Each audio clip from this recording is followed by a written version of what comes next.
Y'all ready to be history? Get started. Welcome. Hi. Hello, everyone.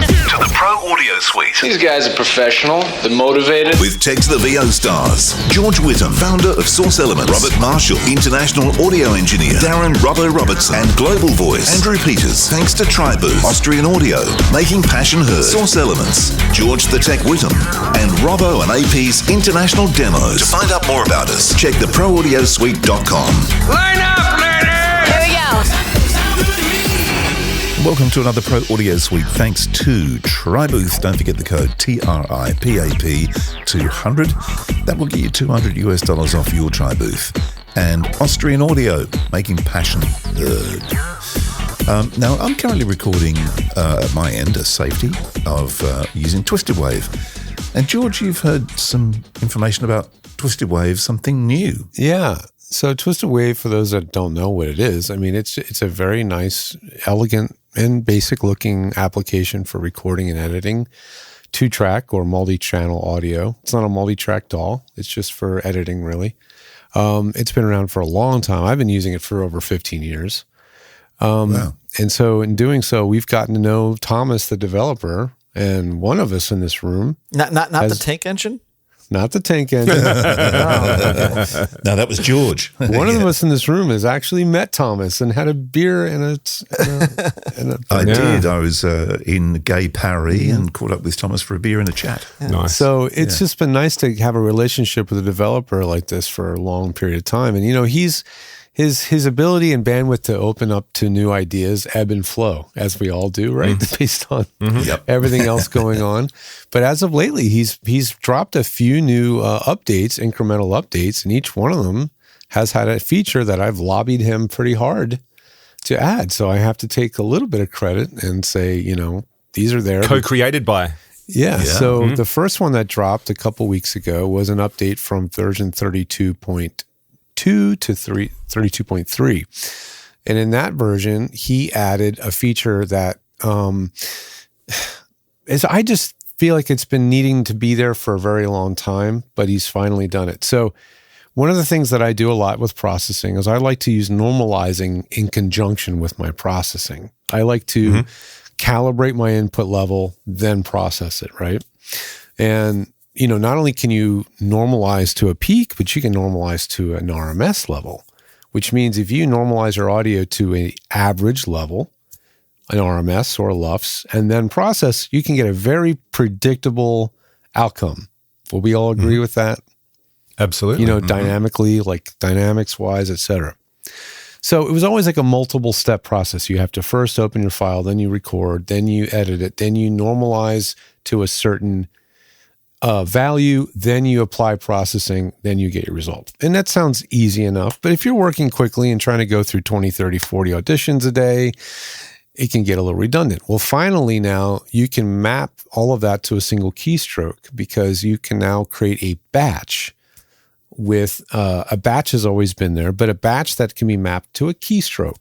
So you can say, in my batch, first normalize my audio to -3 peak, or minus 30 RMS or some other value, and then apply a stack with compression, et cetera, on it, and have all that be done in a single keystroke. And you can finally now do that. And it's just one of those time savers. It's just so cool to be able to just hit a key and instantly see your audio update with these changes made to it and move on. And so that's cool. So now you can apply a batch to any open file at any time. Is that similar to recording a macro in Audition? Is that the same sort of thing? It's similar to, so Audacity has macros, right? And that's a similar idea. And Audition has favorites. Favorites, that's right. And you actually go in and you record the process that you want it to. That's right. Yeah. Okay, that's what I'm thinking of. So this is sort of like a simpler version of both of those, you know. But once you build a batch is pretty sophisticated. It's sort of like a favorite or a macro. You can have many different steps that occur in sequence. But before, a batch was a separate window. You had to open that window, load in the files that you want to process, and then it would spit them back out. Now, any file that you're currently looking at, the waveform is on your screen, you can say, just apply one of my batches. And it's just off the file menu now, apply batch, and it's done. And so, and then those can be key mapped. So single key, magic. Bang. So that, And that one of them can be the ministry setting where you normalize it to -3 RMS. it's like, Always has to be something, doesn't there, Robert? Always has to be something. yeah. So that's one thing. And then what dropped today, as of this recording, is 32.4, as well as 32.4.1 beta. So he released them concurrently. Wow. So what happened in 32.4 is and 32.4 is the repair tool. So he's finally added a auto heal type thing.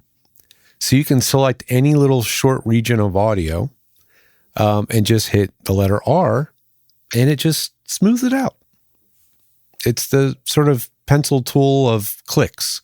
As in like distortion and stuff like that as well? Click, or just a plosive, any little weird thing that's irregular in the waveform. If you select a region over that anomaly, it extrapolates what's going on? the two sides of the waveform and then just sort of auto heals it out. So it essentially disappears. That's really interesting because usually when I'm doing the edit, I'll find clicks like digital clicks and stuff that I have to manually dig out. Yeah, and sometimes it is very difficult to get them out. But with that tool, that sounds really, really good. Yeah, it's not meant to be a replacement for like a declicker, but at the same time, I think it's way more precise, and you're only using it on exactly the offending, noise that you want to remove. Now, I don't know the maximum length of time you can select. I think it's obviously rather short. It just interpolates, though? Is it linear? Does it make a curve? Yeah, I haven't, I played around with it and saw that it worked, and then I got distracted and I didn't go back, but you'd have to zoom into the waveform and really look and see what it's doing at the sample level. Yeah. But it's smoothing these things over. It's the draw feature in Pro Tools. Except you don't have to physically draw it. Yeah. Correct. It's just interpolating for you. Again, it's much been harder with a trackball than a mouse. Definitely. But that's essentially auto heal from Adobe. That's one of the killer tools for Adobe users. One reason they continue to buy it. Does it sound good on mouth clicks, the auto heal? Does it? It's great. Yeah, it's great. I mean, it's just whatever's in there. If there's like a little smack in between two, words or syllables, it just gets rid of it. It's gone. But it doesn't. So you just got to highlight the actual clicky bit and then use the R tool. Yeah, it's like the dodge tool in Photoshop. Yeah. You know what I mean? The dodge tool, like you just sort of click around. You're like a little bit of the stuff outside the area, make the area inside it like the outside, and it sort of just does the fadey, smoochy thing that makes it okay. This is just a much more of a precision instrument. Just select that click. And I've never been happy with mouthy click. Like drawing it gets rid of it perfectly. It's like surgical as removing Maduro from Venezuela. Wait, hold on. Oops.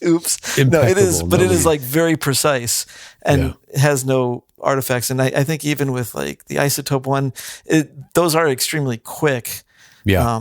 But there's always like an artifact and there's like a thing that you're like, oh. So you're always trying to select less and then by the time you're like select less, I'm like, I'll just zoom the rest of the way in and draw it. Yeah. Yeah. No, I remember the first time I used isotope D-breath. This is many, many, many, many years ago. And so I bought it because a guy at the studio I was working at said, because I saw him using something. It's like, what's that? He goes, it's perfect. Or, isotope D-breath. You should get it. And I got it and used it once and then went, fuck this, I'm not using that anymore. No, I don't like the waves. It's horrible. It took out so many other artifacts. That one's a mess. It was like, nah. That one is a mess. I tried the waves one doesn't, I don't think it works either. I really don't like it. The waves one, it's terrible. Because if there's words like with a... it loses all sorts of things. It mistakes so much stuff. And you go, where's the H gone from the... That's right. Yeah. Well, everything is singular now with D-breath. Yeah, well, that's why... Yeah. It takes all the user... You took... I was going to say that. See, if we were speaking Shakespearean English, we wouldn't have to worry about D-breath. That's right. Or D-click. All right. Well, while you guys were chatting away, I updated TwistedWave. That's how fast it was. And Wow, it's a beta version, so he knows that people are going to give him some feedback on it, I'm fine with it because I do want things to be a little bit more organized and a little bit less cluttered. The best implementations are those is when they give people like, do you want to go to the new organization or still use the old view? Thank you. That's all it takes. Yeah. I agree. Like one of the ones that drove me the most nuts is when Apple reversed its scroll.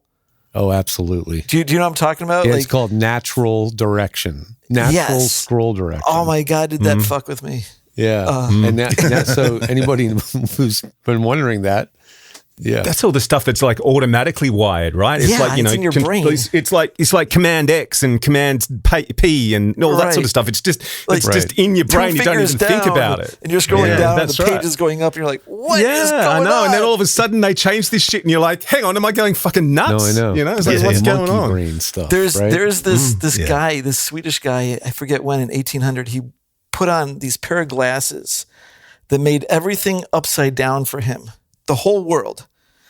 And the first couple days, he couldn't walk without someone holding him up, okay? By 60 days, he's able to ride a bike, and things like if he takes a cup of tea and the tea is upside down in his hand, and his brain in real time flipped it back over. Well, you know what, Robert? The brain just actually adapted. it's got it round the but it's got it round the right way now because what we see with our eyes is actually upside down. That's true. Yes, like the whole camera. Yeah. And there is the bicycle that steers the reverse direction too. Yeah, you were telling me about that. Like look that up on you turn YouTube. it left and the bike goes right, and then you break your head. Why would you want to do that? It was just an experiment to see how the brain can just to see if we can. Yeah, because bicycle riding is this weird thing where your brain is constantly keeping you from falling, but you don't stop yourself from falling the way you think you do. You actually stop from falling by turning the opposite direction from the direction you're. It's like turning into the skid. Yeah, it's a weird thing that you're doing with your body. Well, as soon as you reverse the direction of that steering, all bets are off because. It took you, when you were 5, 7, 8, whenever you learned to ride a two-wheel bike, you imprinted that in your brain. Now you know how to do it. You know what they say? It's like riding a bicycle. As soon as you reverse it, it just fucks your brain. And then it took, the guy said, I learned 30, 60 days later how to do it. And then it took me 3 to 5 days to learn how to ride a regular bike again. So every software engineer out there, every developer, everybody UI design, remember, this is the way human brains work. Yeah. Please do not change things that don't need to be changed if it drives people crazy and give them an option. Even if you did it wrong the first time, like even if it was wrong designed the first in time. England. Yeah. Right. Always give a way to go upside back. Down. Yeah. Right. Yeah. I mean, to this day, to turn the channel off. Like I've now been acclimated to turning the mute on to turn the channel off. Yeah, exactly.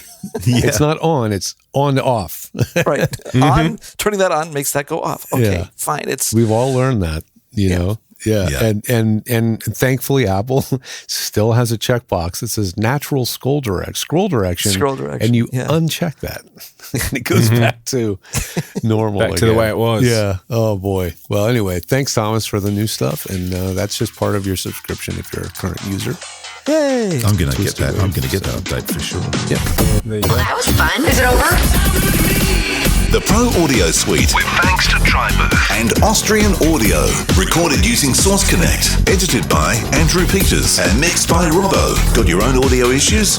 Just ask Robbo.com. With tech support from George the Tech Whittam. Don't forget to subscribe to the show and join in the conversation on our Facebook group. To leave a comment, suggest a topic, or just say g'day, drop us a note at our website, proaudiosuite.com.